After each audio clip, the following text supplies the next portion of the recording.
And I feel that most starseeds that I have come across, most of them are intuitive empaths. And they have some level, some capacity. It's either intuitive empathy or they're very telepathic. And so the telepathic ones will, especially the starborn telepathics, will start, again, then it goes into not so much the emotion, but it's going into other people's thoughts. Is that my thought or is that someone else's thought? And what do I do with that?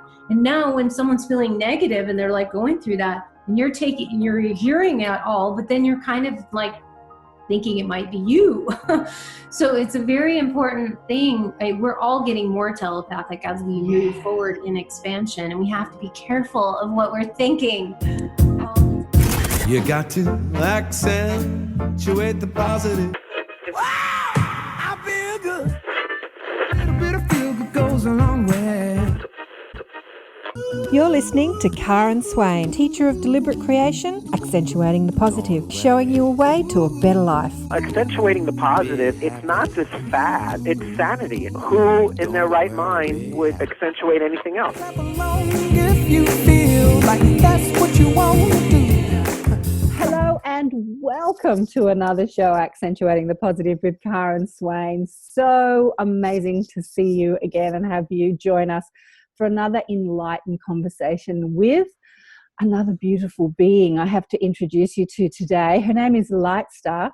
She is a visual attunement artist, or attunement artist if you're American, and a galactic or celestial channel. Welcome to the show, LightStar. So exciting to have you on the show. Thank you so much, Karen. It's my pleasure to be here. Now, I saw you speak at the Sedona conference, not physically, on YouTube, and I just loved what you had to say. And we're going to discuss some of the things that you said during that talk and more. But let's get into a little bit of your journey and how you became a celestial channel and a visual attunement artist.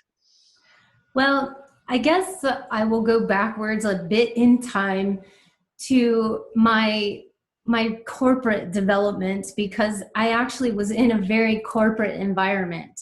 I was always a spiritual child. I would say I had that kind of innately coming in, and I had parents, thank goodness, that were very spiritually oriented, or at least open to it. And I didn't have them shutting us down into a box for the most part. So that was a blessing, I would say. And they were absolutely beautiful people. They're no longer here on the planet, but they were absolutely beautiful. So that part of it. But I did grow up in a very corporate environment in marketing communications is kind of how it started out. And I was living in Colorado for about 15 years. And that's a little bit more of my corporate days. But towards the end of that time period, I started to get a bit restless, as you know, some of us do, with because I was in marketing communications doing a lot of computer, and I was doing graphic design, but it was for construction, environmental, restoration companies. So it was not in the spiritual type of environment at all. And I was feeling called towards that because along my journey, while I was in the corporate, I would take classes on the side. I became a massage therapist. So I was certified in massage for quite a while. I did take some Reiki classes and got certified in those kind of pranic healing. So I had a lot of healing environment as well as massage and doing polarity, different things of that nature. And also on the spiritual side of things, I also got certified in a few different types of modalities, but I also was a naturopath. So I studied and became a naturopath. I know, I'm doing this because it's like you're just speaking my history. I mean, hello. I was a naturopath, a massage therapist, and did a whole lot of healing courses. I'm like, you did the same thing. Yeah, you definitely have a mirror going on here. So I definitely had stepped into that arena, but I didn't necessarily go head on into naturopathy. Even though I studied it for myself, I was doing it and learning. But towards the end of my corporate time, I really got some messages that my time, intuitively, I had been getting the feeling that my time was going to be done with the corporate work and that I was going to be leaving Colorado. But, like a lot of us, we like to hang on as long as we can because of the fear that sets in. Like, I don't know what that means. I don't know what I'm going to do. I had not been really doing any intuitive readings. That was not in my, at all on the horizon.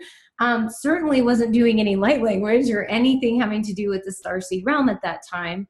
And I was getting called more and more to leave the corporate behind. And so it finally came, my job ended around the 2009 when everybody was losing their jobs from the market crashing. Mm-hmm. Well, I was the tail end of that. And that sort of sped into, okay, it's time to move. It's time to start something new. So I moved, I went back to California for a short bit, but I ended up moving to Sedona here accidentally. It wasn't really like a plan, but I ended up here and was only going to be here for about 6 months. Well, now I'm going on almost 9 years.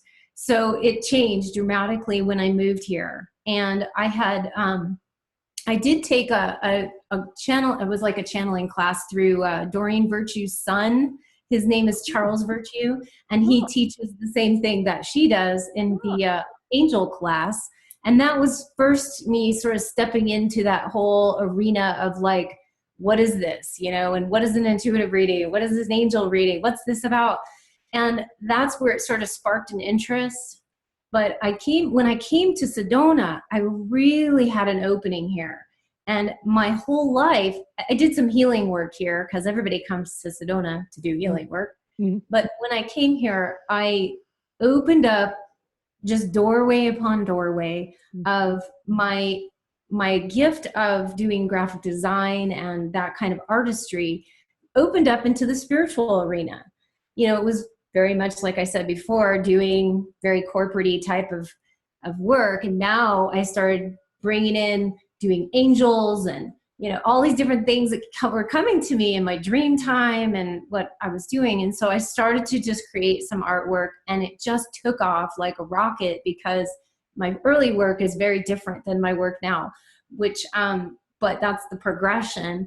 And now I've got, I've got about 44 images from my Oracle deck that, you know, came out with all the images I created. And I'm now on my new like whole procession. And so the portals opened, I was having dreams, I was having visions, and I started to create this in my art. And then I started to do the intuitive sessions for people and started to open up that way. And that doorway started opening wider. And then all the starseed started pouring in, and that information was coming in. And we probably can talk about specifics on light language, but that's generally how it all happened and started to unfold. So I thank Sedona for that. Oh, that's such a beautiful story. It just reminds me of a friend of mine who speaks light language, and she's an amazing sound oracle. And we have a place here called Byron Bay in Australia, which is like the Sedona of Australia. It's just filled with healers and light workers and galactic beings and starseeds. It's just, when I was younger, I used to go and play up there. We had the self-mastery ball, and we all dressed up in our, you know, galactic sort of costumes. It's just fun. So good. Anyway, and that's fun. Yeah, it's just like this portal, this activation that calls people for an awakening, and it sort of tends to spit people out though. They go there and they stay for a while, and then it spits them out, and they sort of go out into the world with their new message and stuff. Yeah, that is exactly what happens when you move to Sedona. And some people actually, when they come here, are very disturbed and don't really like it here because they may not be ready for that kind of energy and that kind of shift. Because Sedona, like the one you're, you know, the place where you have as well, these sacred sites really require you, if you're going to stay there, they require you to completely do work on yourself, to completely change and transform and continue to look at your stuff. You know, the stuff that we don't want to look at. Well, you can't really live in these sacred sites unless you are continually willing to do that, because it will always bring it, especially in the vortex. I mean, this is a vortex, one big giant vortex, and your stuff goes around and around and around. And it can be very frustrating unless you're like dealing with it, take the next one, and move to the next step. And I know for myself, I have reinvented myself even in the last 8 years several times because of that. So it's levels, and it keeps going up, and it keeps challenging you to open up your gifts even more. Particularly here in the creative environment, the creative and the intuitive skills sets typically open up very wide here. So we have a lot of artists, we have a lot of channels, we have a lot of musicians, and we have a lot of healers. And they're attracted to it here because their gifts get amplified. Exactly. And so it's pretty interesting. Let me ask you, I want to ask you about when you met your galactic family, but let me ask you, just out of curiosity, you know, I find with those people that live in Byron that there is this money issue that they have, like the energy up there with the abundance. It's always this kind of struggle around the money thing. And even a friend of mine who's this famous makeup artist went and lived up there for about 9 years, and she was very abundant, and then she lived there and she struggled, and then she came back to the big city and she kind of got back into the flow of the abundance again. Does that happen in Sedona as well? Well, there's a saying here in Sedona where is like, you know, you can come here with like $2 million and easily be like zero in a couple of years. It's really interesting because here in Sedona is it sort of forces you to kind of let go and release attachments here. So all the things that you come with, you know, my corporate background and working really hard, but also having money and all of that, sometimes is released here. And so there's a lot of fear and kind of like, whoa, what's going on? And it sort of does allow you to face your own manifesting in abundance issues. So it's a huge thing here in the community. We're trying to shift that and trying to change the energy. You know, we have a lot of starving artists, starting musicians, you know, holistic healers that are just barely getting by because this is a tourist town. And so, that is trying to shift right now. So yeah, it is a big issue here and we all deal with it in one way or another, but our issues about it always are coming up. Yeah. So first and foremost, I'm just getting a really strong message as I'm having this inquiry. It's about letting go of an old paradigm. It's about letting go of feeling the security of life coming from a regular income and connecting to that security within, that security that you've got this team that just love you and are just looking after you. Like it's taking the focus off the income and putting it on the team. That's the spirit.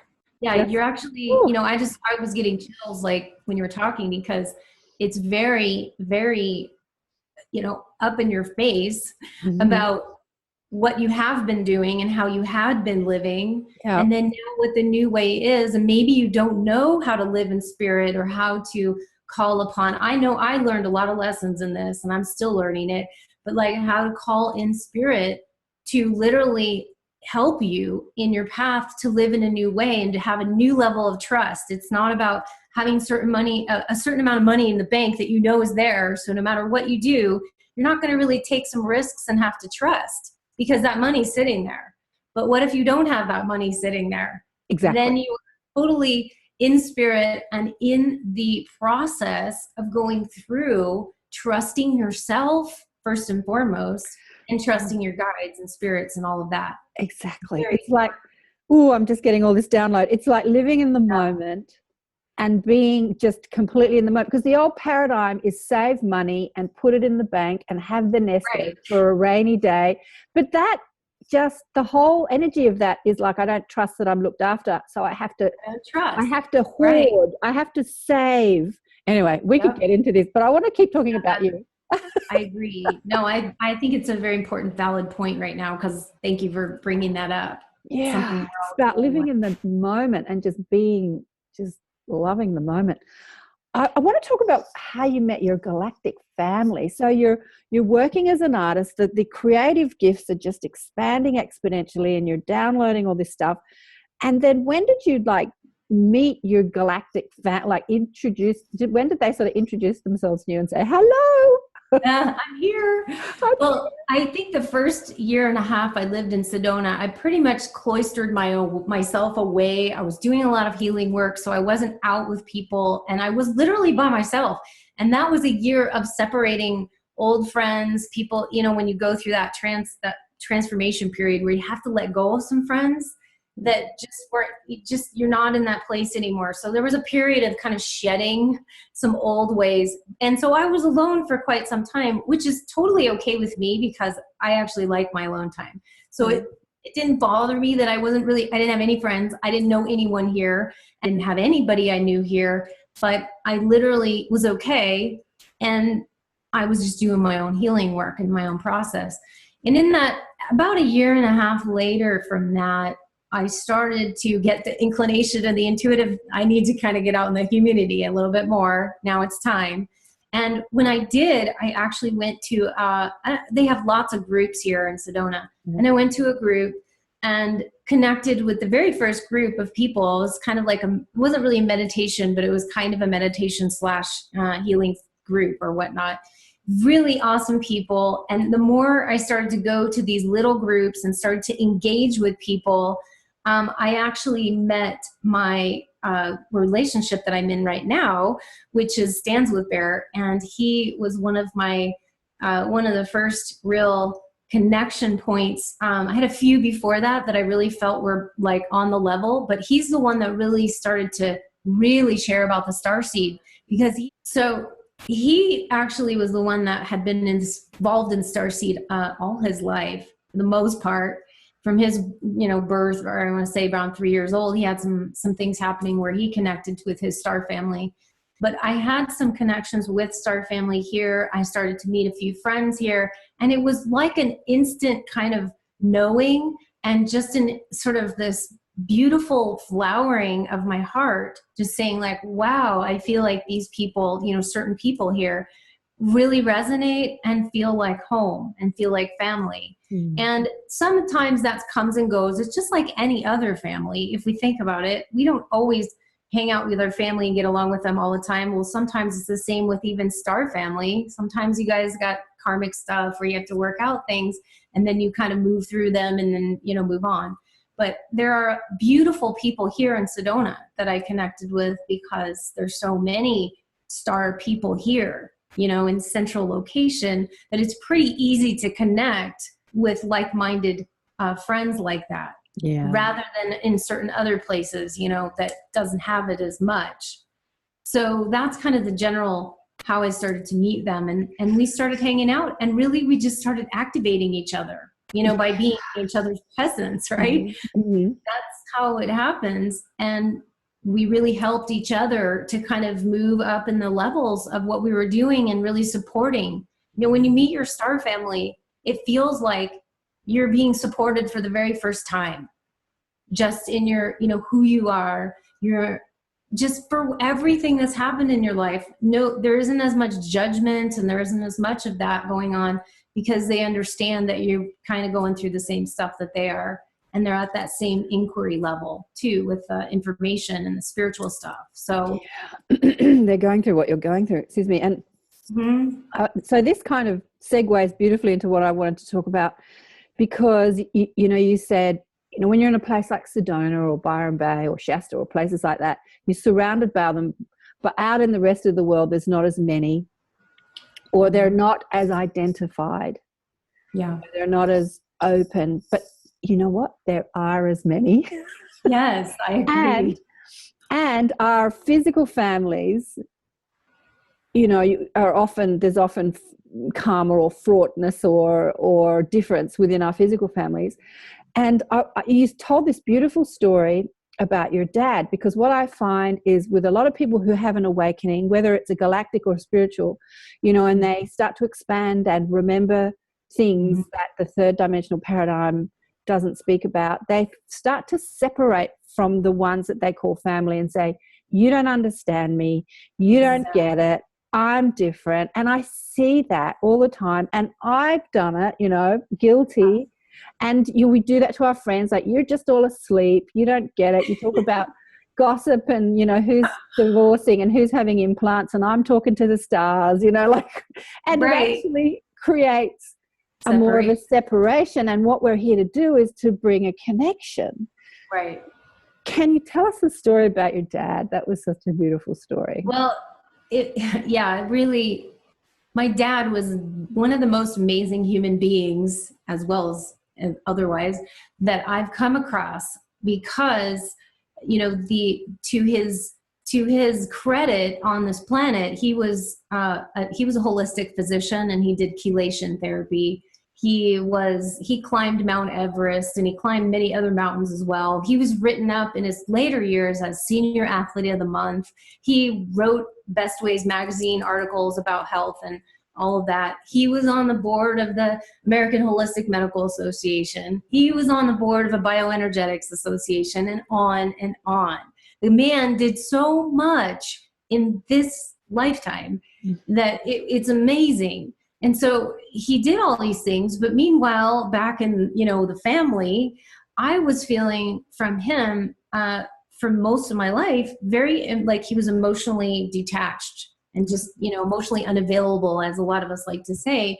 I didn't feel he connected that way at all. So he was this amazing man we looked up to for everything he did, but I didn't feel I was getting emotional needs, you know, met at that time and as a child and all of that, which a lot of people have that feeling.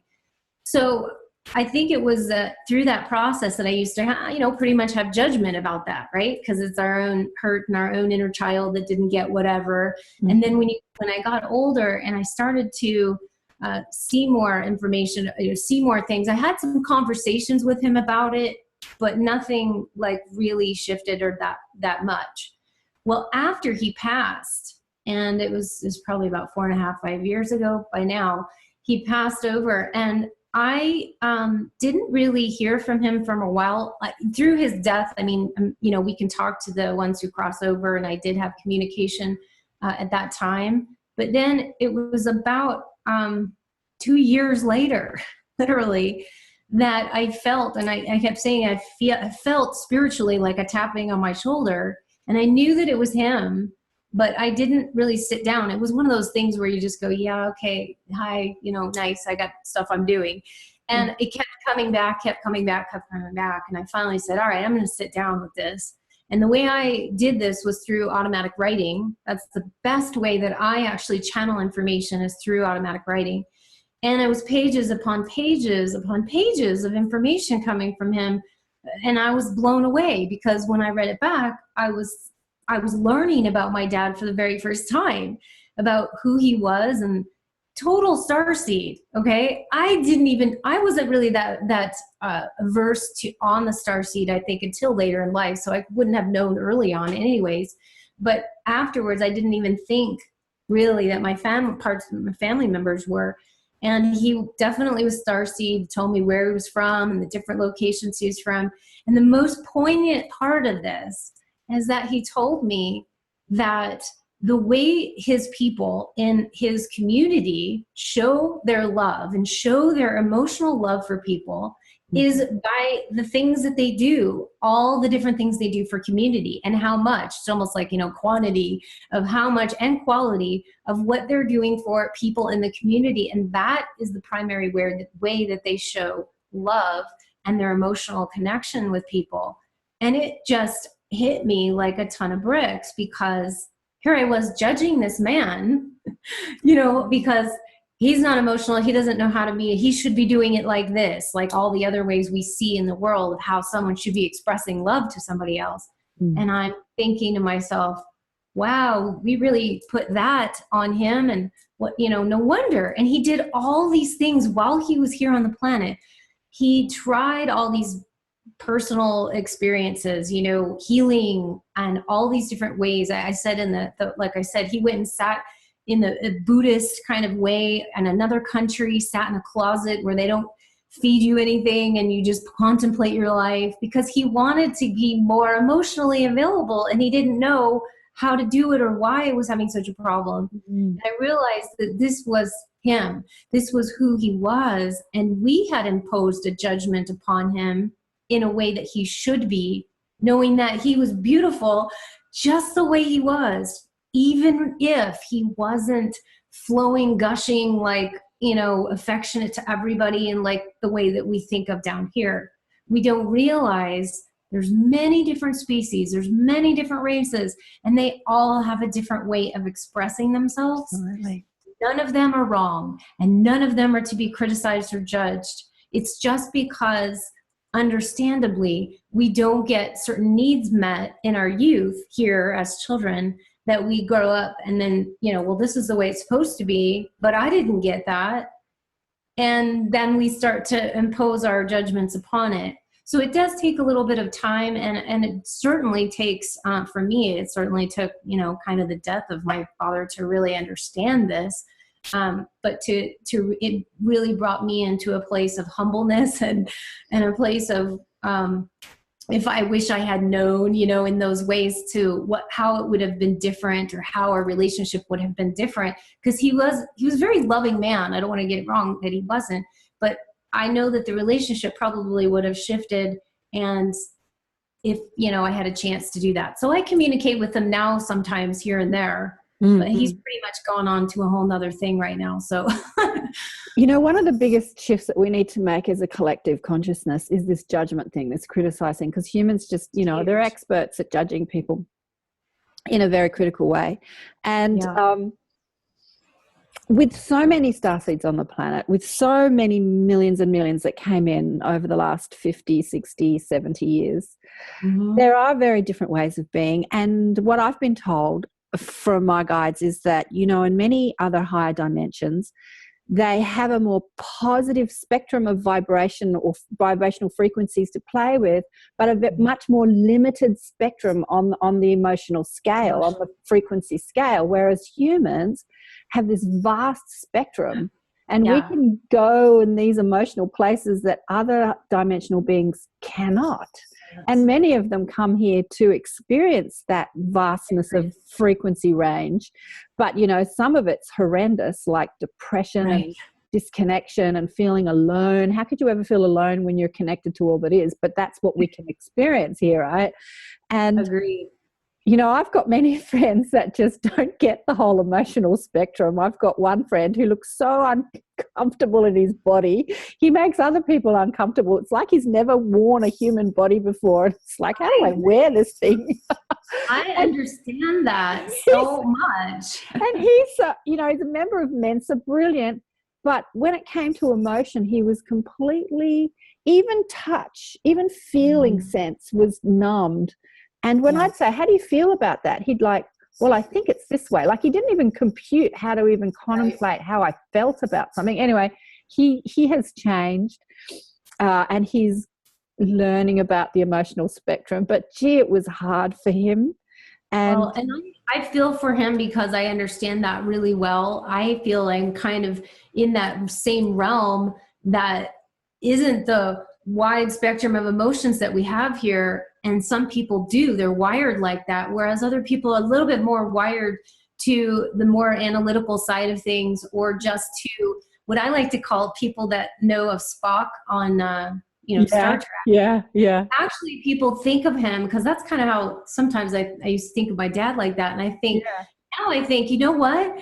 Spock was he had a way, it's not that he didn't feel. Now, maybe he didn't feel the entire spectrum, but it wasn't that he didn't feel emotion, that he didn't have emotion. He was just able to come from the higher heart, which is the place of refinement of that energy. And that's where I feel that some of us have to distinguish between gushing our hearts out and, flooding all of the pain and the suffering and everything we're feeling, like, oh my, coming to the depths of it, and then realizing you can still come from the higher heart and still feel those emotions, but they're coming from a higher refined place. And now I have like more of a sort of, wow, he's like a role model for some of us in some ways, where the human body should be, or human race should be getting a little bit more into that. Maybe there's a balance there, between the two. But as you say that, I'm getting this, the higher heart is very much connected to the good of the whole. And that was really what Spock was. So what's the good of the whole? Not the good of me. And the lower heart is like my needs, what I need from you, how you love me. It's like how I love you. And the higher heart says, it's a bit like your dad. It's like, I'm doing this because this is the good of the whole. And that's that communal, that's that higher love. Like, everything I do because it's serving humanity. It's not serving my ego that says, I need you to love me and I need you to adore me. It's serving but it doesn't often look loving because Exactly. it's kind of mechanical. It doesn't look loving, and people get very, either will say the person is aloof, or more aloof, or you've heard that term, and sometimes it does come off like that. And I know I have felt that way about myself, perhaps even coming off as more aloof, but knowing that people don't realize how we do have the depth of emotions, and some of these beings that have that high level, high heart kind of energy. I see this particularly also when Arcturians, okay, just for example, are very much coming from that high heart space. Mm-hmm. They don't have the crazy, like roller coaster, emotional, everything that we go through. They're coming from a place of high level community. It's almost like a hive mind, in a way, but there's a good hive mind, and then there's the negative agenda hive mind, which is totally different, but it's the same concept of the hive mind or the higher mind being at one and in that unity consciousness to try to move towards spiritual progression and spiritual growth and evolution. And that's really where they're coming from in a lot of races that we know are like that. So it really, I've seen the spectrum of it, and I can see when I'm doing light languages and when I'm speaking light languages, I'm feeling the energies of these beings, or of the energetics of the location of the being. And it also comes through like that. Some of them come through way more with the emotional heart, and some of them are a little bit more analytical side of things, or the energy doesn't feel quite as roller coastery. Does that make sense? Yeah. Look, I want to talk about your galactic family, but I just want to, while we're on this subject, Mary Rodwell, who's one of my favorite people on the planet. Have you heard of Mary? She's like a Barbara Lamb. So she's regressed many people back to their galactic roots, and they've discovered where they're the galactic family. And she just wrote this book called The New Human. Anyway, she said that one of her 9-year-olds, she's really into the children. One of her 9-year-olds said that, the starseeds on our planet equate to about half the population. So that would be like 3.5 billion people. I mean, if that's really true, I don't know if that's true or not. That's just what this little kid said. And she loves it when the kids speak, because they're not watching the news or the internet, because they're just coming directly from, they're not regurgitating some information they've seen online or something. Right. Right. They're just coming from that pure connection. And if that's true, like your dad, there's so many people out there in service that are amazing galactic beings who have come from higher dimensions. When I say we all come from source, but when I say we come from another place, our soul has hung out in these places more than here. Yeah. For instance, it likes to play in different dimensions and different planets and with different communities. And so there are just people out there doing amazing things that might seem really third dimensional and mainstream, but guess what? But they're not, and they may or may not be aware of it. Exactly. I don't know if I would have told my dad, hey, you're this type of starseed, and he'd be like, what are you talking about? Yeah. But it doesn't really, compute to some of them either. I do agree that when you're that person you were talking about said billions, because I was going to say this earlier, there are literally billions of us here. Yeah. It's not just like, oh, there's only 100,000 starseeds here. Yeah. No. There's billions of us here, and that number's growing. I mean, it's not like, because more people are awakening and starting to understand this more. But why do you think that, literally, why do you think the Illuminati, as we call the Cabal Illuminati, are so afraid of us, the Starborn? Because they know the Starborns are very powerful beings. I mean, we all are, really, we all are, and we don't have that. We're starting to open up to our own power and who we truly are. That's when the true power begins. And some of these other beings that are on negative, lower vibrational agendas can't really hang in that environment and that high vibrational state. And that's where we kind of proceed on and start to turn this whole thing around and start to turn everything around.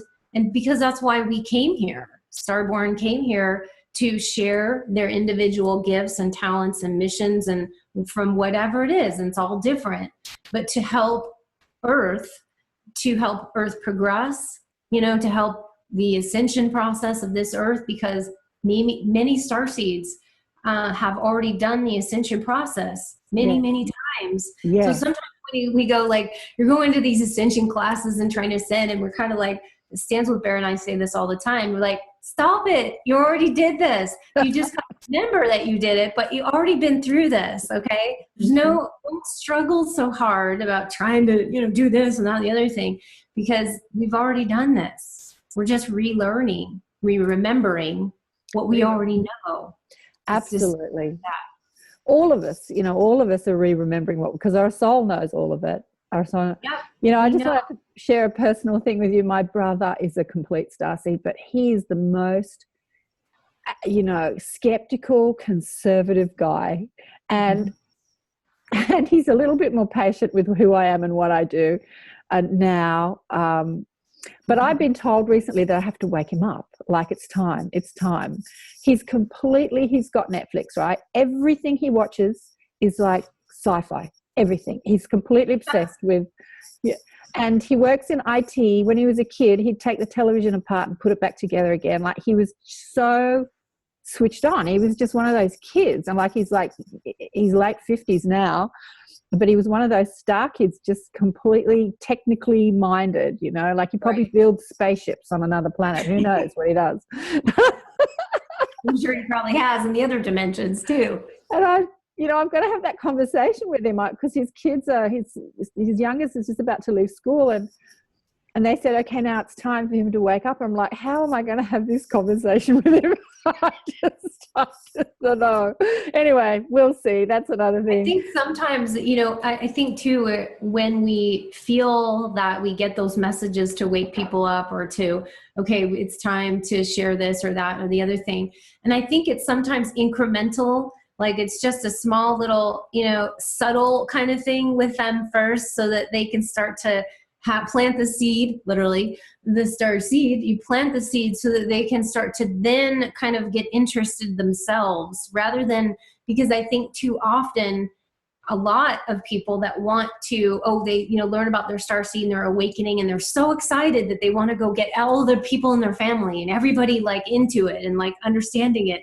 And it's very scary to people that have no clue. So we don't want to go rushing into that, and we don't want to do that, because that can kind of really give people a bad taste in the mouth and kind of really turn away. So we just plant the little seeds, and not in a way that's pushy, and not in a way that's making them feel like obligated or in any way, shape, or form, because even though they have to awaken in their way, and it's up to us just to kind of like, it's just like angelic beings that, here you go. I can't do it for you, but I can just kind of lay this out and just, here we are. You can explain what your journey was, or how it's been for you and what's going on, so that they can start to go, wow, that's kind of interesting.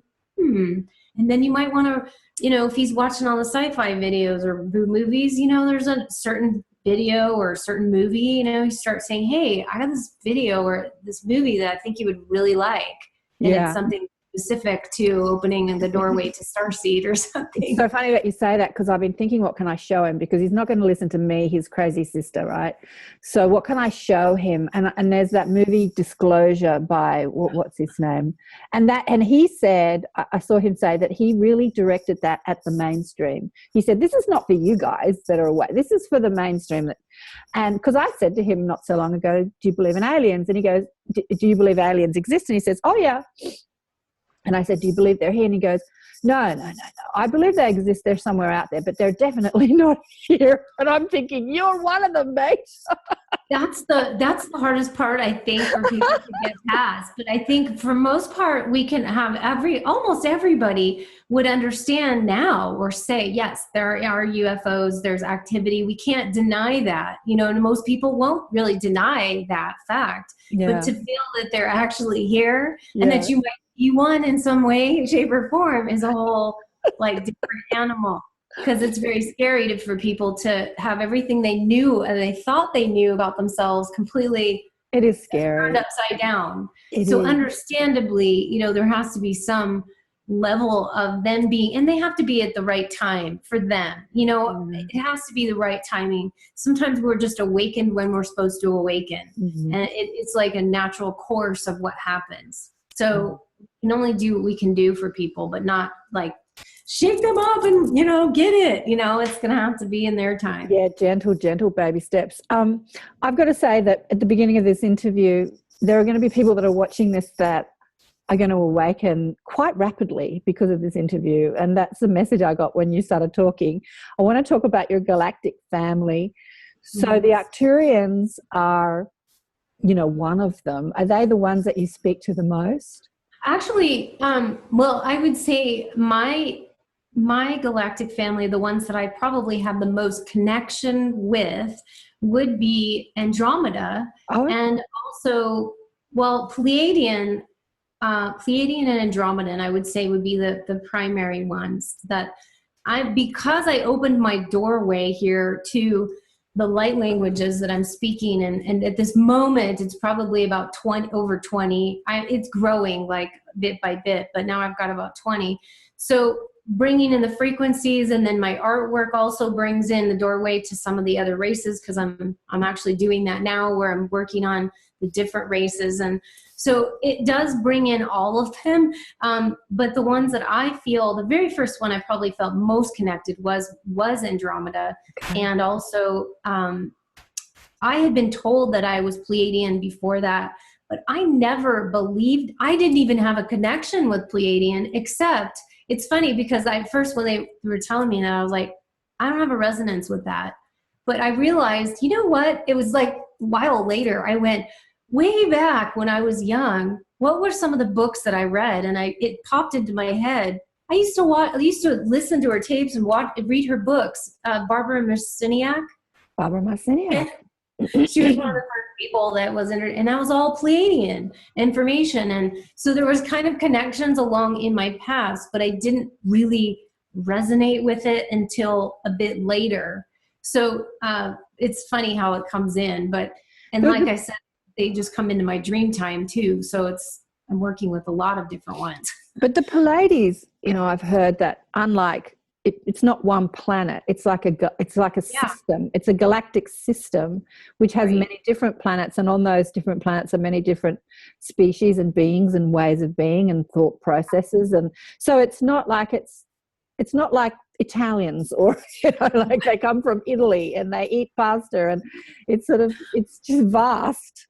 It's very vast, and I feel that some people, because they have this conception that each individual race has to look one way and speak one way, and that's it. And I say no, because there are different people that I have heard speaking a Syrian language or a Pleiadian language, very different than mine.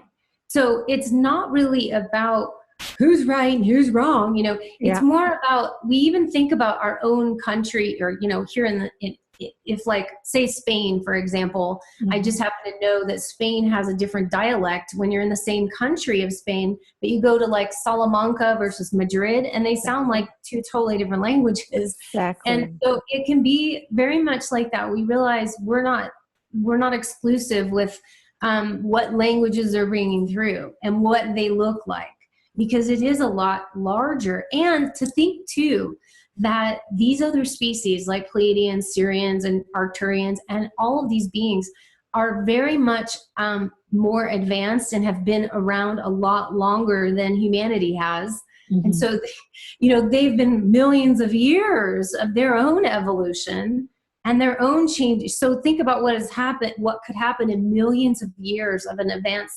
civilization and evolving. And yes, they're all involved with, you know, hybridization, genetics, and how it changes and morphs into something else, but yet it's in the same location. So there's so many variables here that it's very hard. And that's why I feel that we can't say that you're right and you're wrong and this person. That's my personal feeling. You know, maybe it's just my Aquarian way, is that, you know, we're all right in that way, because it's our own experiences. We're all right because we're all the creator of our reality. I mean, we're all right about everything.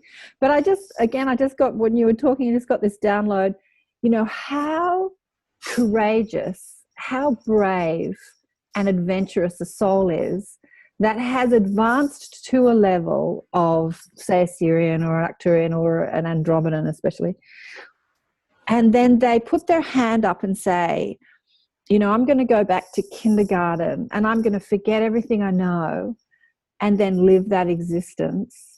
And it takes an advanced soul to do that. So, you know, we talk about Earth being this kindergarten or this lower dimension, but the majority, well, all of the people that are here, because we're all souls who, from that perspective, have access to all of it, it takes a really courageous, brave, and a kind of enlightened soul to take on that level of density when you know who you really are. And especially when you've been hanging out in different dimensions in physical lives that are so far beyond that. It takes such a brave soul to do that. So for all of you who are watching this, you're so brave. Everybody here is brave to even come to Earth, period. No matter who you are in incarnation, is courageous to get through this 3D mucky muck stuff and come in here, and you know, all of your angels and your guides are applauding you for even taking the role.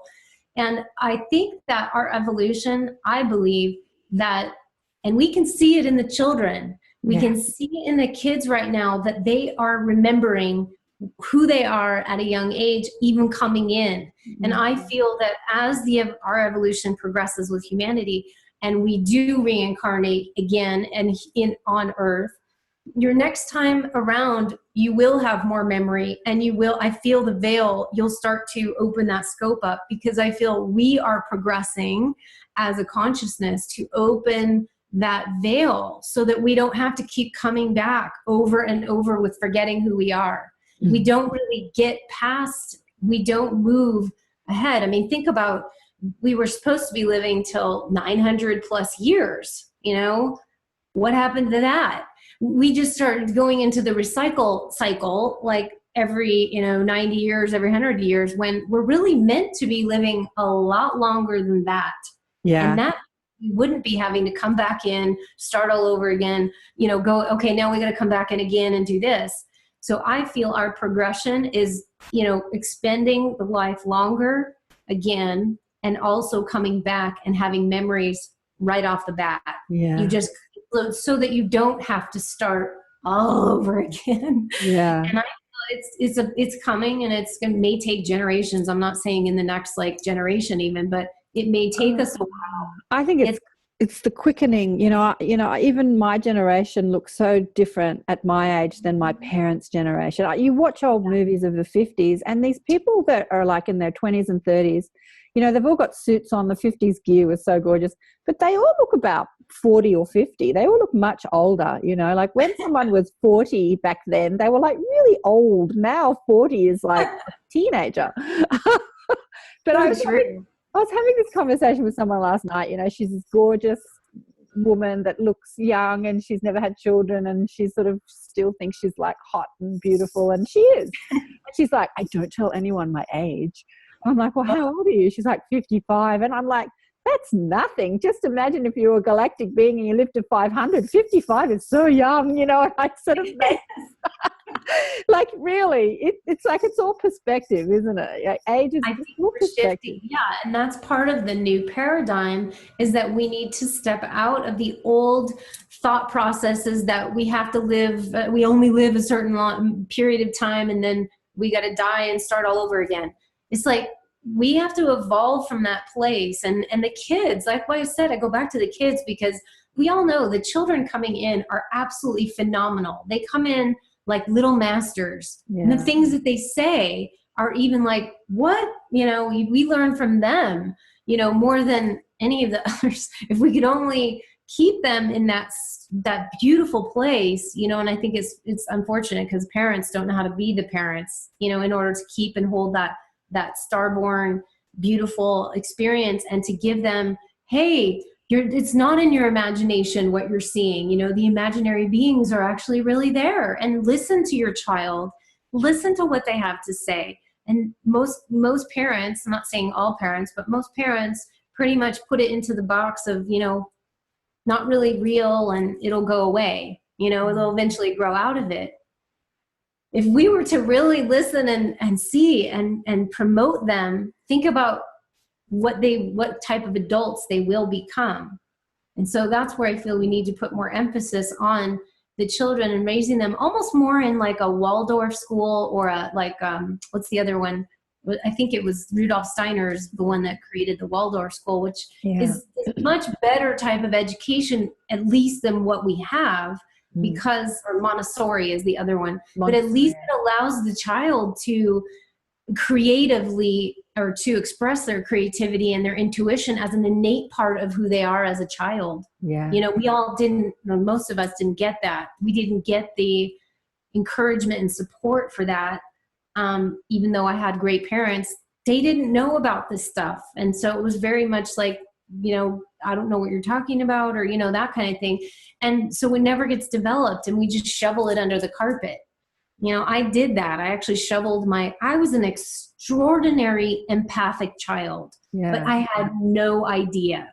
I had no clue that I was an empath until way later in life. And we're talking like 20s, 30s, you know, like way later in life, until it finally came to be that I realized I had been absorbing all my parents' emotions, everybody's emotions around me, and knowing what they were really feeling, even though they were smiling, I knew exactly what they were really feeling on the inside. That's what I do in my work today, but that's where it's evolved, is that me finally going, I am an intuitive empath. That made all the sense in the world to me, to know that was real, and that I wasn't, you know, but in your head, you twist it around and think, well, I guess what I was feeling, I guess that really isn't anything, because it's not, you know, showing up and I'm not getting the support, and like, yeah, that's it. So I just, all right. And you move on and you stuff it inside, but it starts to come out more and more.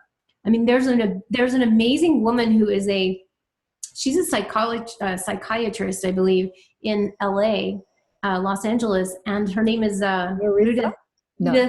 Judith Orloff.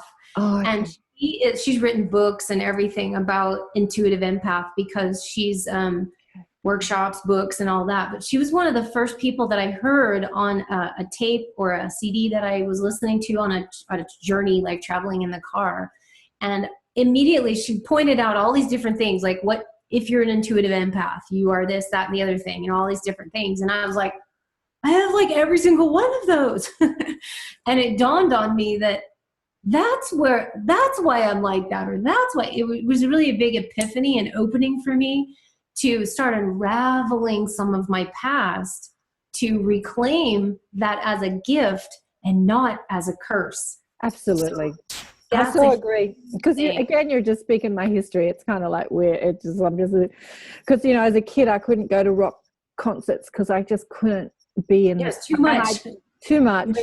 Yeah. But you know, it was a long process to learn how to navigate that ability of empath, and what my guides showed me, because I just went to healer after guru after healer after healer, asking how to protect myself, right? And Doreen Virtue was one of them, and she's like, ask Archangel Michael to surround you in his cloak and yada yada yada. And I'm like, yeah, none of it worked. No, because what I had to do is I had to up my vibration, because I could only feel where I was.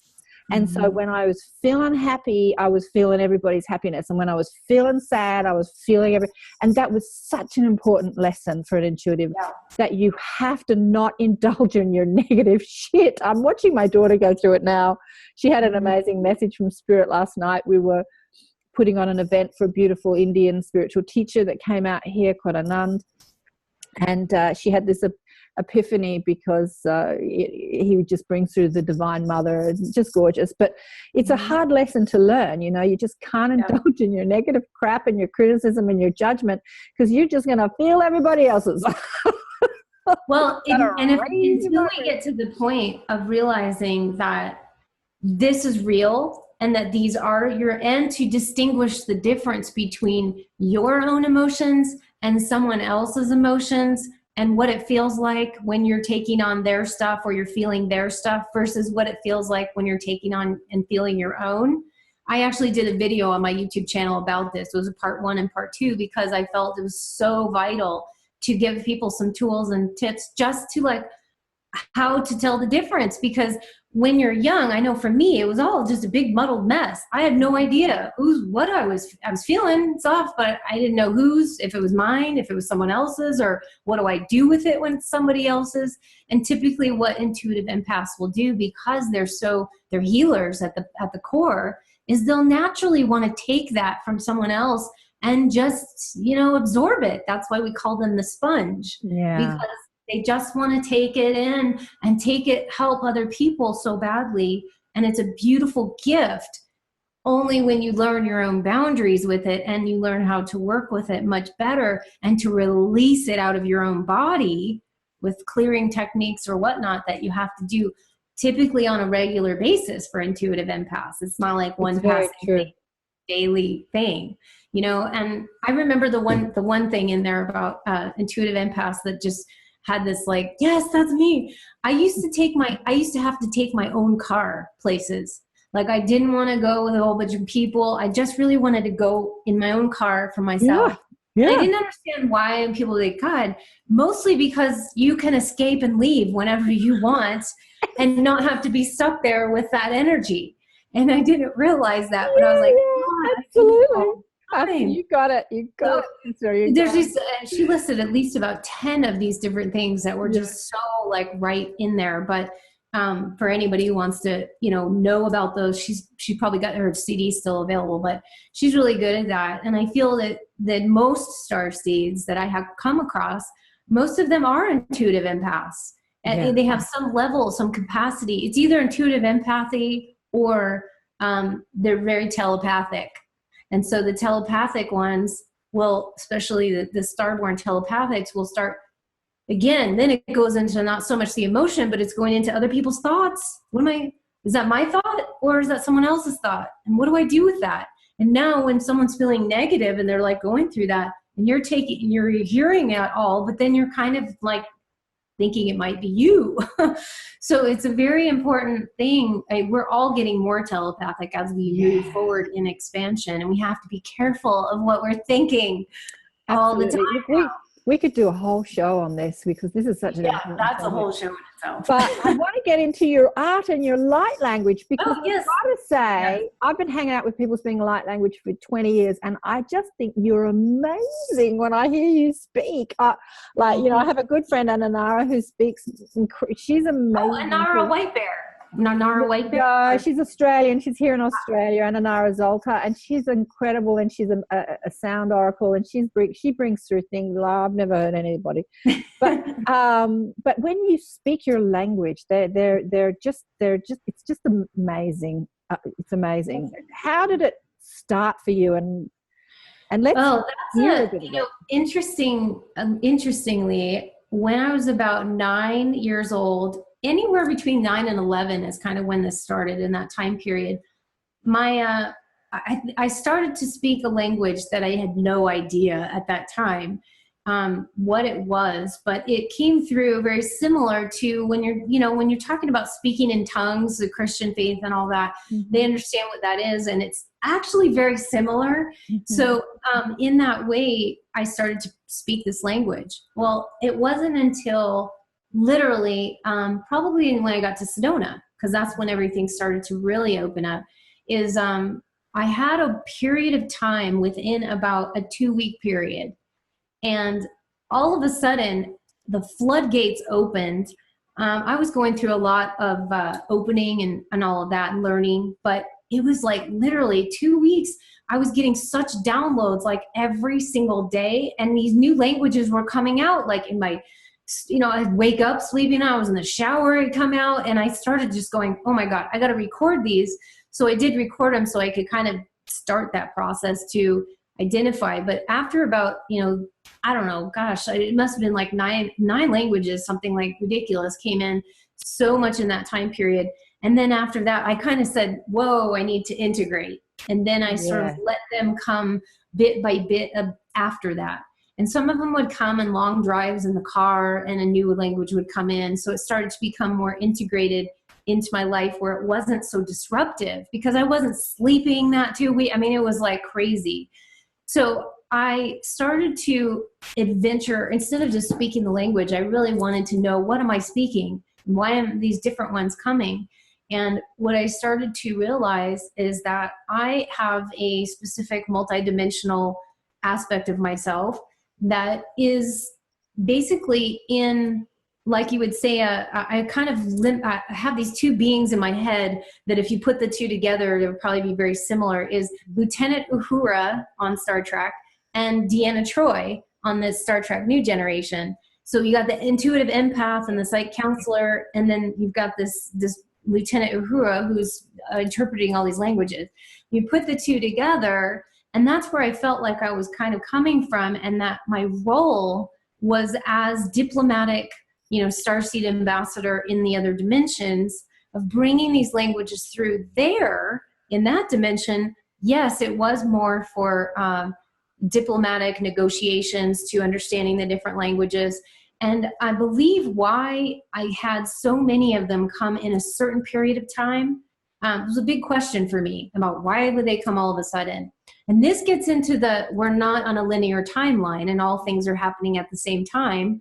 Well, that would mean at that particular time in another dimension, I was set upon a mission to download, learn, whatever you want to call it. I was told about 125 languages, but I don't have that many in my repertoire. I'm at 20, because we have to say 3D, it doesn't come down here like it does in the other dimensions. And learning those languages was for purpose. And so that's why a lot of them kind of dumped into that period, because it was almost like a mission and it needed to be downloaded. So it started to seep into my 3D realm here in this way.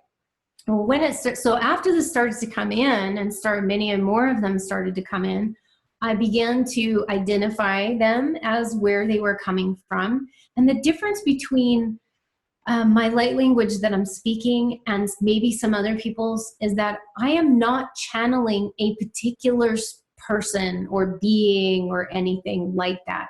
And it sounds very much like I am, but I'm actually not.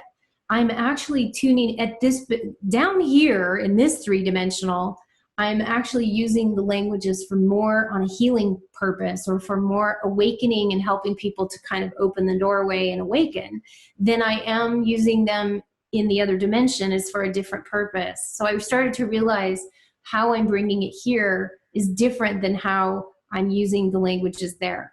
And that's very common for what I see when I tune into people's soul origins. For example, in my session work, I'll see people doing other things up there, and it comes down here and it may look a little different than what they're doing there, even though there's the same frequency. It's coming out in a different way.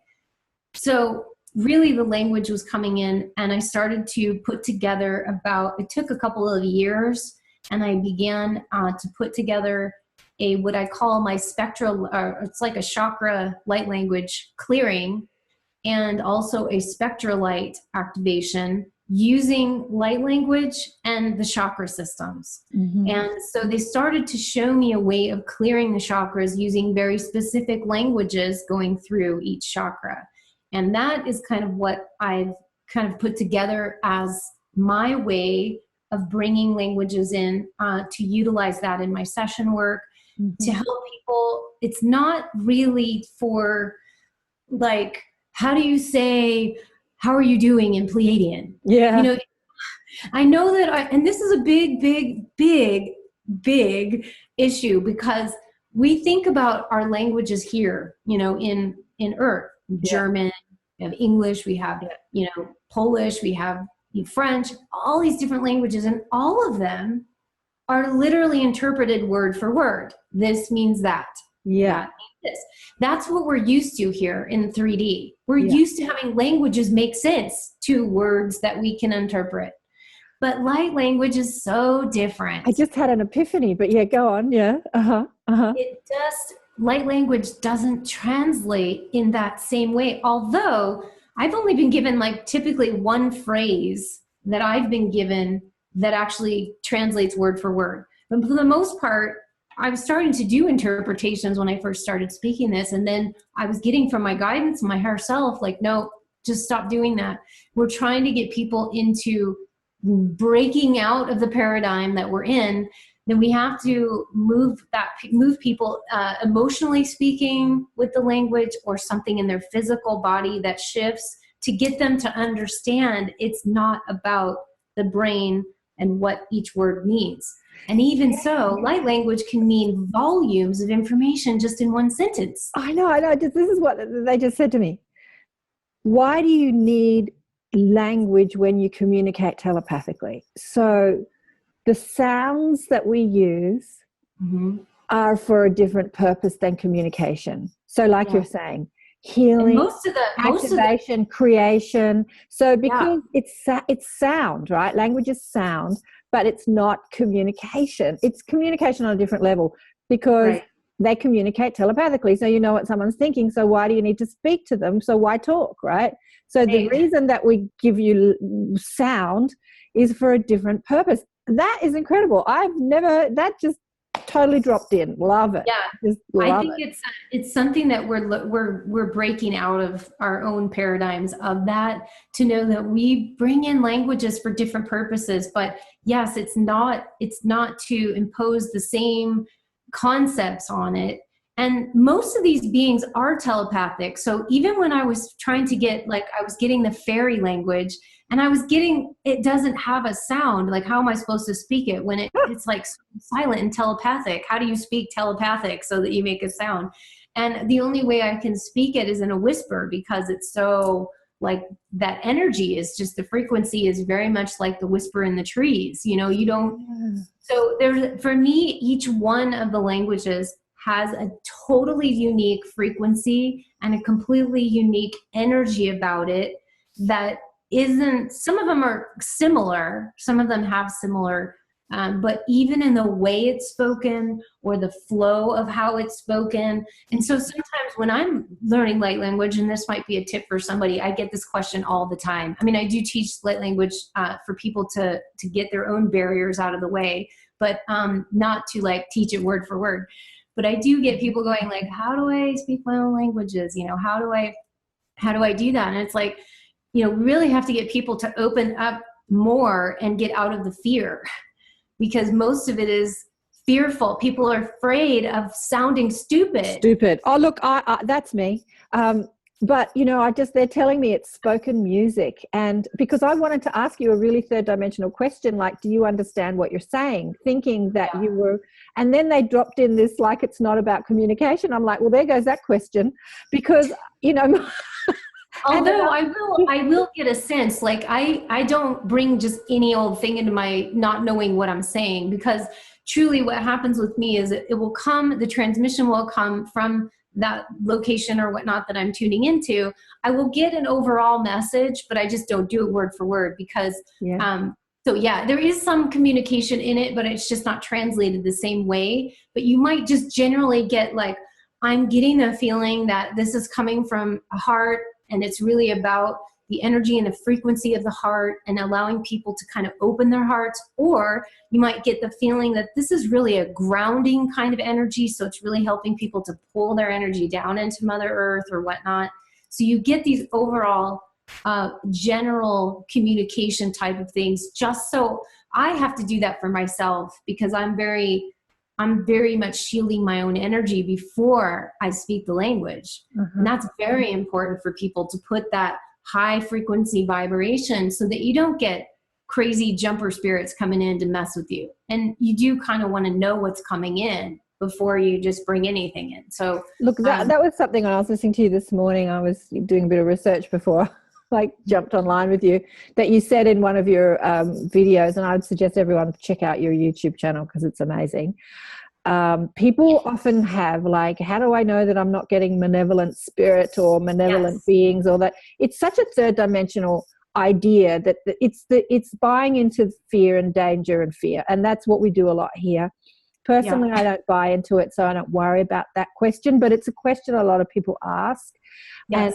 And, I just set an intention that everyone I speak to is it's just there. It's just part of my reality. It's the whole negative, entities jumping in is not even a part of my consciousness, so I don't go there. And literally, I don't go there, which you could do too. But if you are there, like I'm afraid, you were talking about that. Do you want to, tell people? Yeah, I feel like, ultimately it is, you get to the point where you just innately know that you're surrounded and shielded. But I have something that might help some people, that until they get to that trust level or that place, that they can put what I call a diamond over your head. And that diamond is like a diamond, and it's like a diamond. Here's my Herkimer diamond. So it's like a clear diamond that you put over your head energetically, and you give that diamond a particular role. And that diamond's role is your filter. So it's just like a water filter. You filter out all the crap before you drink it. Well, you're going to filter out all the crap before it comes into your body and before it comes into your energy field. So just like that filter, you turn it on, you give it an intention of what it's supposed to do. It's going to filter out anything that is not for your highest good, any negative vibrational energies that you feel, and it won't come through your vessel here. Now, having said that, every now and again, what do you have to do to your water filter? You have to change the cartridge. You have to clean it. It's just like anything else. Stuff energetically speaking gets built up, and sometimes you just tune in and you're like, I think it's time to change the filter. And you just mentally do that, or change the diamond, if you will, or clear it out. And then you begin again. You put that above your head. So it's kind of a visual instead of just a nebulous intention that sometimes is difficult for people to do. And that makes it a little bit easier to start with. And then you put your intention of bringing your own energy in. Your higher self is always present. And that's when you decide to let yourself be safe enough, because now you've got that set up. You've got your parameters set up. And now you can and then now it's just about you getting over the fear of speaking out. Yeah. That's the thing I have when people feel that they're too afraid to speak it because it sounds like gibberish, or someone's going to think they're weird, or, I went through that. So I get exactly where people are coming from with that. Now let's hear some from you, because it's amazing. Maybe just anything they want to say to the people that are listening and to me. Well, I think that I was getting the Pleiadian energy, because we were talking about the heart so much, that I feel is and it's potently up right now with the heart energy, big time for everybody. So I feel like that wants to probably come through first. Okay. So again, when I say to everybody, just listen with your heart and not with your mind when it comes to the energy of the languages that come through. As they said, it's spoken music. As you would listen to music. Spoken music. Love that. Okay.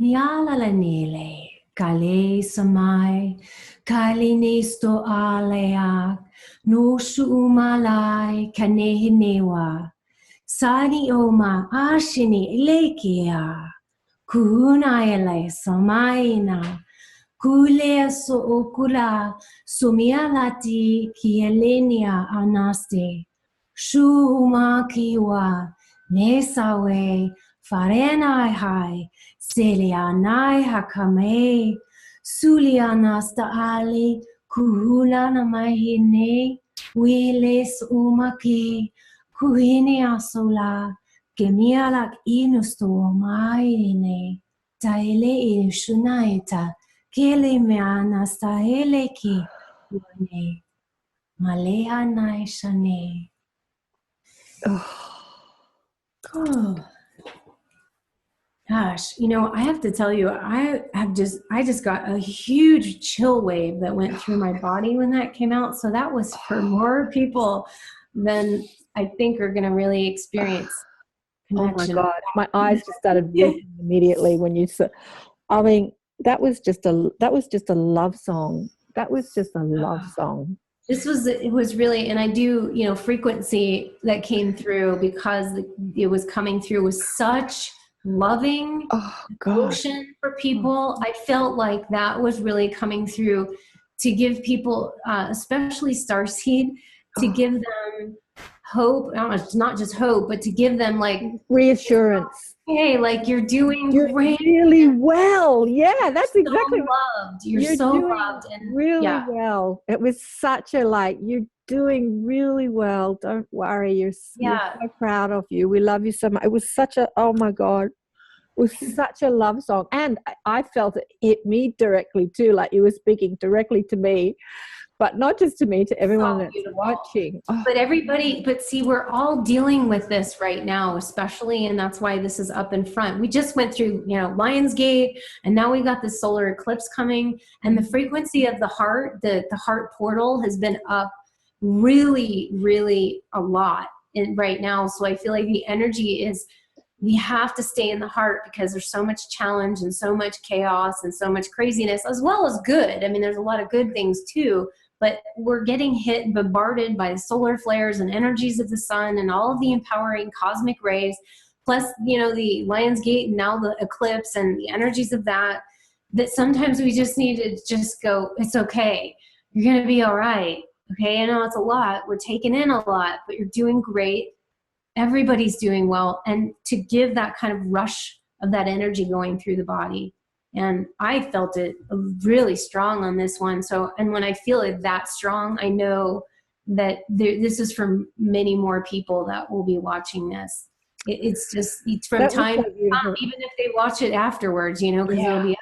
It's still going to be very empowering for you guys. I wasn't expecting that. I was expecting the more, the rah, rah, rah, like I've seen you do the sort of like, because you get into deep tones, and I just love them. But it was. Well, I can do that for you. I can do that for you too if you want. But I just was feeling like the heart needed to come in first. It was beautiful. It was perfect. Yeah. Well, I think the other one too is bringing through the guardian language, which is a very, very grounding language.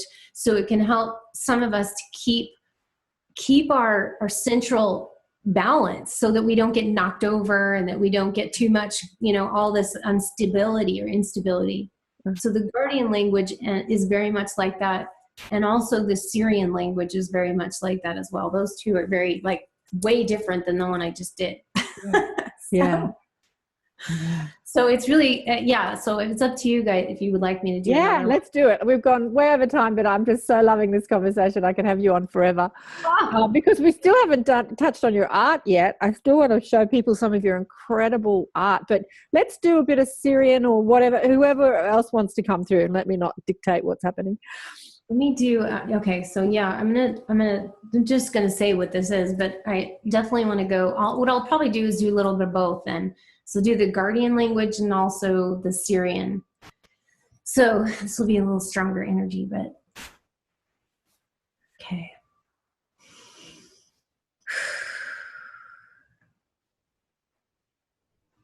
Bereostoku maga gurishimeatum. Merasoku maika amatu kurashamaku tushane. Baranotu somaku mati. Kurisimiatara kushamata. Duruma garitu unastame uguria. Same de istimiaka.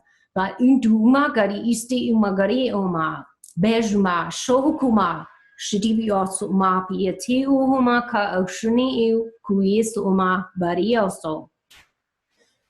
Yeshia keosan akel. Kaliestak. Lastimi ekis tu kale. Kales de kesh didiaka stan. Gastemi sti kurak. Tan ames de bestinel.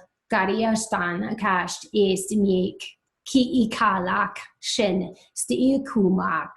Kani itu kale. Kashti shine ukula. Kastamik.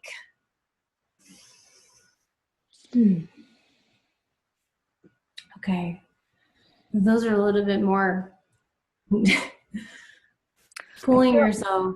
I felt like that was a really teaching energy, like an instructing. It was like instructions. Yeah, it was instructions. You're very right on with that, because I was feeling there was an energy of particular. Well, it's not going to be particular instructions to individuals specifically, because obviously this is more for the consciousness of whoever. But there was also something coming in about people getting on their mission and their purpose here. So there was a bit of instruction in that regard for that particular topic, I would say. Yeah. And also to really ground it into the earth. So that's why the guardians wanted to come through, because we're really about talking about people's missions and then grounding it down here, not being more airy-fairy about what it is out here, but let's bring it down here in the community. What I'm getting? It's kind of like before you take on this vehicle, you know, a human physical suit, and they give you, it's like they give you some instructions how to drive it and how to, like, imagine too, you're swimming. So you're in a different matrix. So instead of air, you're moving through air, you're moving through water, and then you're given instructions about how to swim through that matrix. It's like that, those sort of instructions. Beautiful.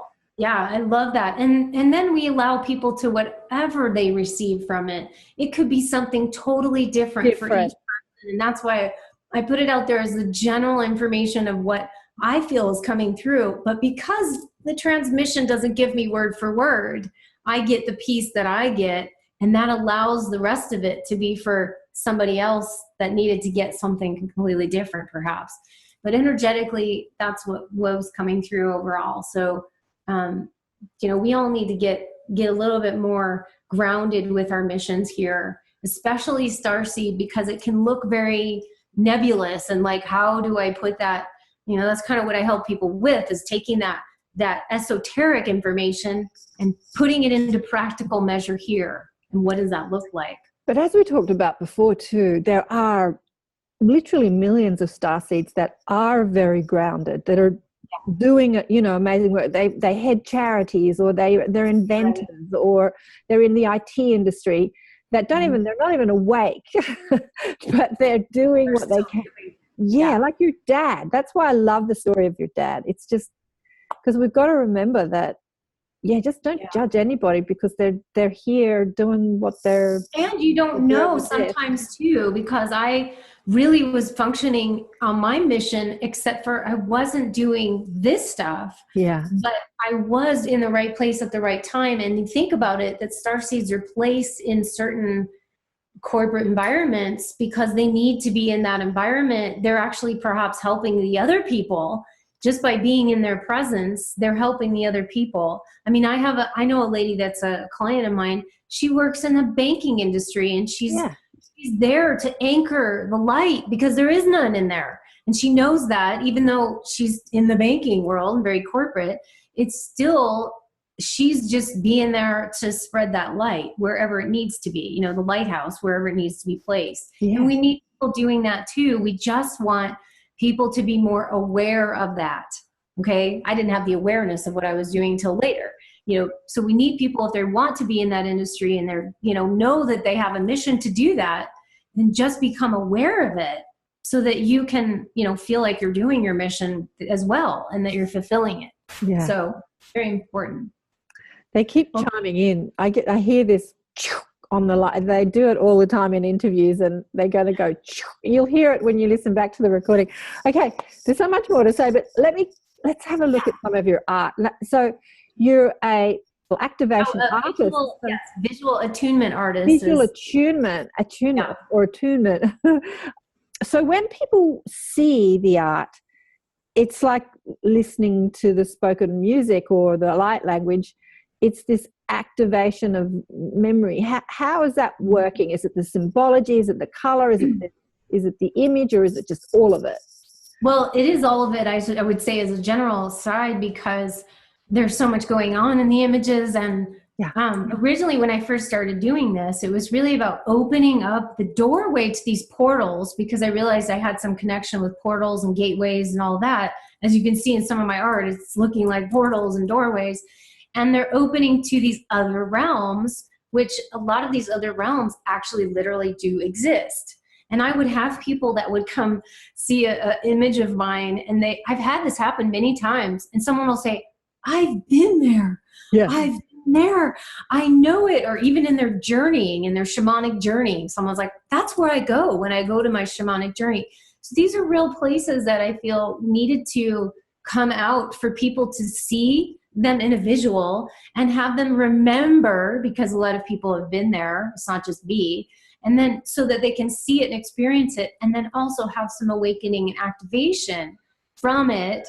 And it's particularly in my newest art pieces, are all of them now have light language symbols and, you know, light language specifically embedded into the image.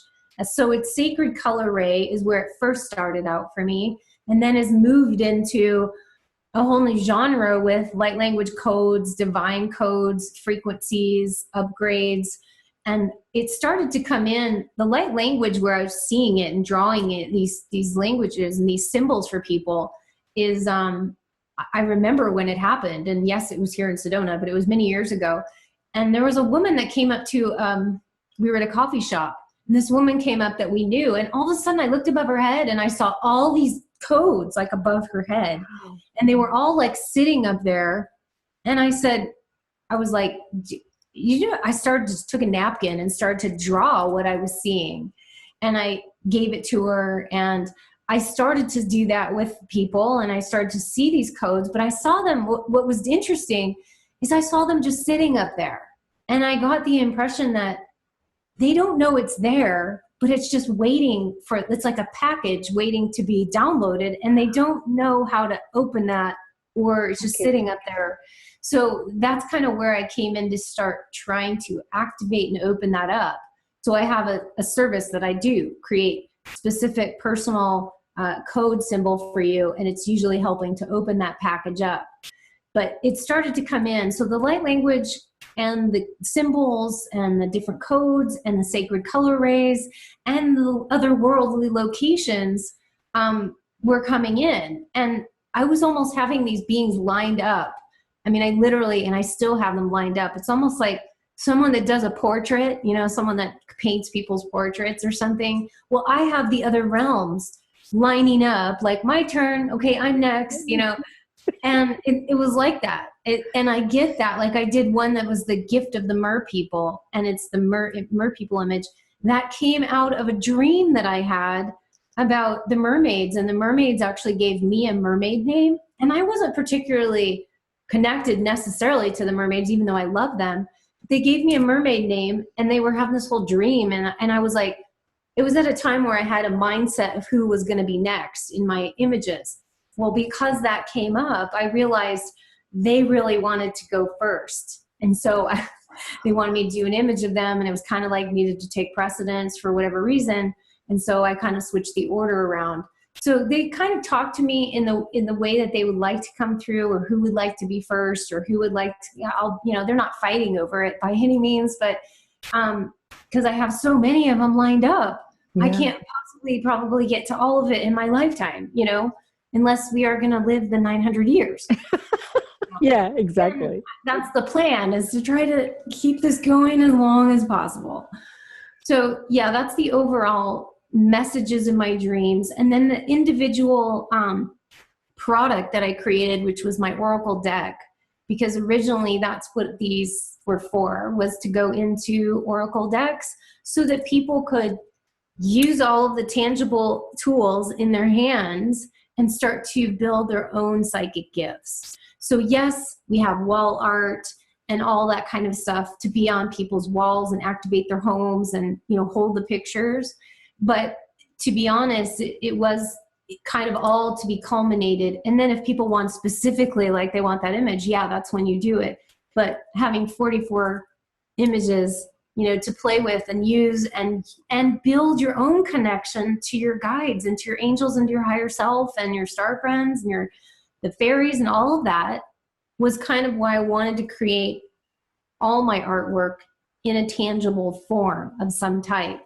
And it sort of, so that fit like the whole genre of what I really wanted to do to get them in people's hands. And that's why I didn't create necessarily an Oracle deck that's just a fairy deck, or just a Starseed deck, or just an angelic deck, because I wanted people to have the broader scope of it all. Because we are multidimensional. Multidimensional. Yeah. Exactly. Look, I had a meditation with my daughter the other day. In one of my guests and friends' books, he talks about the reality of the mer people, but living on Earth, right? Right. And it just challenged me. I can talk about spiders that, live on different planets that rule the universe, and I can talk about it. I can get it out there. But the mermaid, the fact that there was actually real mermaids in our ocean challenged my belief structure, right? Right. Living on other planets, no problem. But here on Earth, it just hit a resistance in me. Yeah. And I thought, can I really believe that? Anyway, so in this meditation the other day, I asked why I had so much resistance. And they said, because you are one. And I thought, oh, damn. Oh, that would make sense, yeah.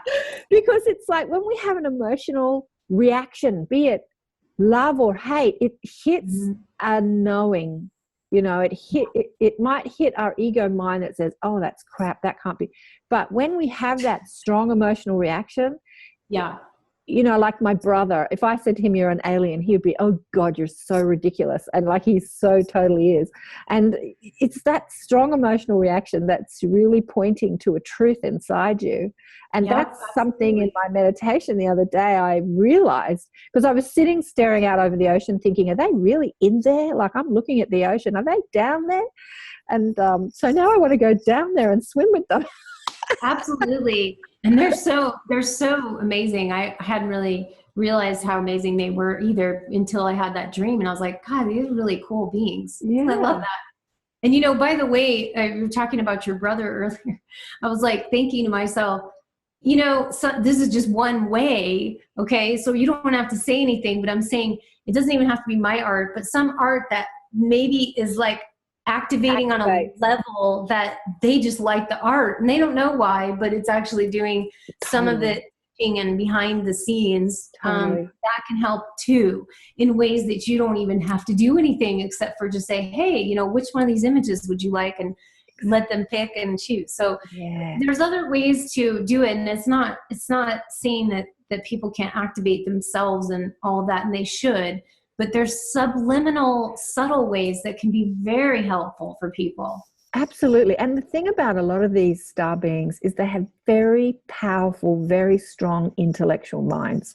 And, like Sherry Wild was, she's actually with us on Sunday in the Inner Sanctum. And I'd love you to join our Inner Sanctum next year. So I've got a little tribe of people that come together that can meet my guests and talk to them, and we teach and we have fun. And she is a alien that's having her first life, and she's part of the hybrid program. Anyway, she had such a powerfully strong intellect that she just thought aliens was the most ridiculous thing. Like she was so adamant about it until she was regressed.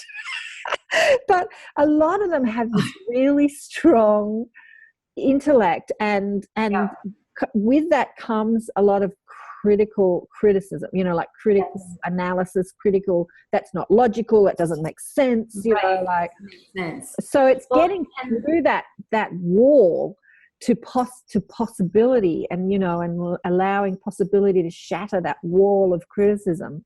And we have to realize that people have a very strong strong repelling feeling to the beings that are like reptilian, draconian, Zeta, and all of these, that we have put these connotations that they're just all negative, and they're not. And so we have to unravel some of that to know that just like we have these really negatively based humans and really awesome humans, well, there's also negatively based draconians and very good, kind ones. And I even have, I should have said this earlier, but when you were asking about my star family, I do have a hybrid of Zeta in my DNA. So it's like, but when I first learned of that for myself, I was like, what? Because I even had this kind of, are you kidding me? That's not one that I would have thought I would have had, but it totally makes sense with who I am and how I am, and some of the natural tendencies and some of that more intellect and not so much of the emotions, and it just fit a lot. So I have to say that we have to open ourselves up and not only just be fairies, and because we're all hybrids and we have many more things inside of ourselves. You know, the DNA, where I look in to see somebody's soul origins, I'm looking holographically at their DNA. I'm not looking at their protein encoded DNA. I'm actually looking at what they call the junk DNA, which is not junk, but that's where it resides in there. Yeah. And there's so much in there that we carry over. Even though it's in our DNA in our body, it goes into the matrix of our soul. And then it goes into the next experience. So it's all the information's right there. And that's why we have to realize we are so much more. And we may not be just all the pleasantly, you know, we have lived different experiences, and some of them have been negative in that way, where we've made some poor decisions. And you know what? So what? We all have done it. We're all working on that, and we're all working on ourselves. So we have to kind of, that's embracing the light and the night side, you know, the light side and the shadow side, embracing all of that which we are, and all of that which we maybe put judgment on. I don't want to be Zeta, or I don't want to be Draconian. And I see it all the time with people. So we have to realize hybrids, hello, that means you're not just one thing. You're multiple different things. And you know, genetically speaking, even in this life, but also in other experiences, which I don't call it a past life. I kind of see it as like more parallel lives, because it's all happening at once. Yeah. But you know, most of the negativity that's on our planet is 99.9% human created. Like, a lot of people talk about the negative aliens and the influences, and because we come from this separation, singular perspective of me and mine and what I need, and I need to get that for me because you're going to take it, and fear.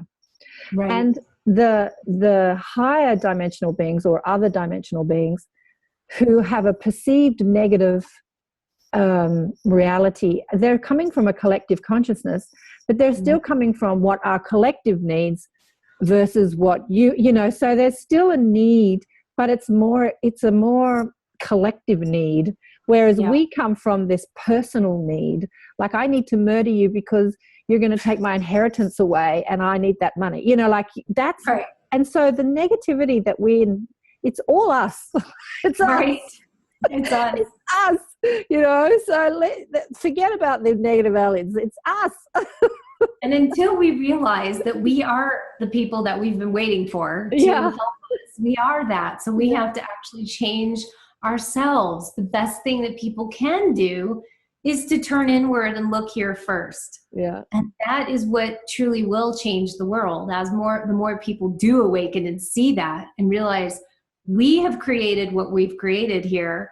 We've done what we've done to the planet, and we need to clean it up. It's all us. It's no one else is going to come in to save us. Even the ETs, they're not going to come in and save the day because they can't. It's not their place.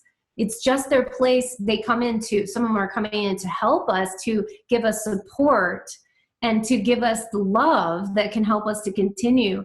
But it is up to us to shift and change our own planet here. And this is, you know, where we are at this time, and this is what we're bringing.